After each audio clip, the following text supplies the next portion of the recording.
showed us like videos of when Eddie was coaching South Africa, or the finals in 2007, where Bakkies Botha is basically slamming his head on the in the change room before they go out in that final, and like the thin's all dented, he's bleeding, and he's like, this is how much it means for South Africa to play against England. Bakkies Botha, I think he just loved the pain. If he did something and someone split his ear open, he would just laugh at it, or he was just one of those guys. Because he used to be a bouncer or working doors and stuff in, you know, at nightclubs and stuff before he started.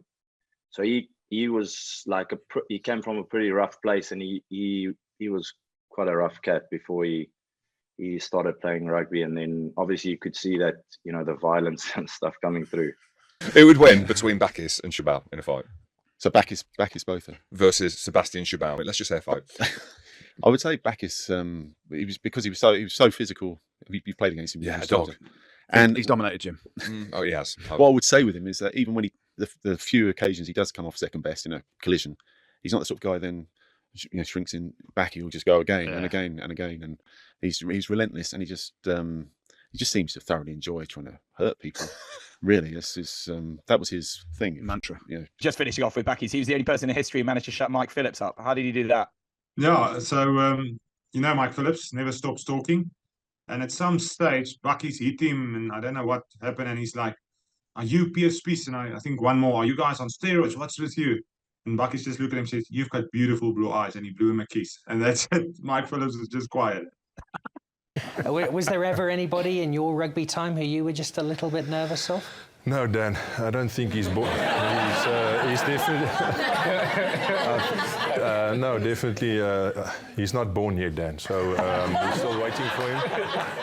And we played in the Bulls Sharks derby at Loftus, and we were in a scrum, and the ball had gone out, and I took a punch to the face, which obviously is very uncommon in the game of rugby, especially now with all these cameras. So the shot was the one thing, but to my surprise, I realized it could only be two guys. And these are the two guys that I'd sort of played with for years, played for South Africa. So eventually I thought I had to know. I said, "Wie was dit? Who was this?" And Bakkies gingerly said, "Sorry, Cappy, it was me." And that was explanation enough. Matty Stephen, he was playing for England for the first time in South Africa, and Bakkies couldn't understand how this guy born in South Africa could play for the Queen. He just, didn't get it. I sort of thought I'd explain it pretty well. It turns out that I wasn't very good at explaining it. And in the first scrum, he sort of loaded on the left-hand side, which is where he doesn't normally scrum. He always scrums on the tight head. And I realized that what was coming, so I sort of shifted to the right, and he came through and he hit him so plumb right here, and he split him open. Just sort of did one of these, and off he went to the dock, and they stitched him up. 14 stitches later in 8 minutes. And first scrum back, Bakkies is on the left-hand side. So now I know what's coming, and I keep to the right. And his aim wasn't as good. Only 8 of the 14 stitches popped in the second shot. And then that sort of took us to half-time. And at half-time I said, "Bakkies, I think, that's enough." And he looked up. He said, "Just one more, please."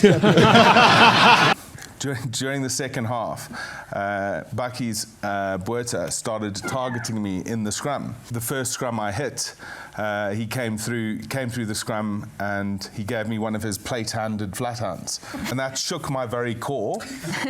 But I carried on scrummaging, to my credit, and the next scrum it happened again. And the next scrum had happened again, and suffering slightly mild concussion by this point. And then I vividly remember this, John Smith turning to Bakkies, and John's a very good friend of mine, turns to Bakkies and he says, "Bakkies, I think he's had enough." Next scrum, Bakkies say, "First to me, combo change." And I'm like, okay, I know what is coming. So I go to the tight head. John Smith looks down and says, "Bakkies, why are you on?" And he said, "Don't worry, I know." So John knows he just needs to pull away, and Bakkies gave him a brilliant one, and he's off the field. Halftime comes, and we go into the change room, and Smitty is like, "Boys, that's enough now." He's actually a nice guy. I went to school with him. He's not that bad. Let's get on with the game. And we're like, okay, it's fine. As we go back on, Matt Stevens comes out. He's back on the field. Next scrum, as we go down, Bakkies tells me, "Combo." I'm like, okay, Bakkies, let's shift. I don't have a problem with it. And as John looked down, John just said, "No, boys, I've talked to you about this." And Bucks said, "Just one more, Cappy." And that was the last scrum of the game for Matt Stevens. He didn't come back on.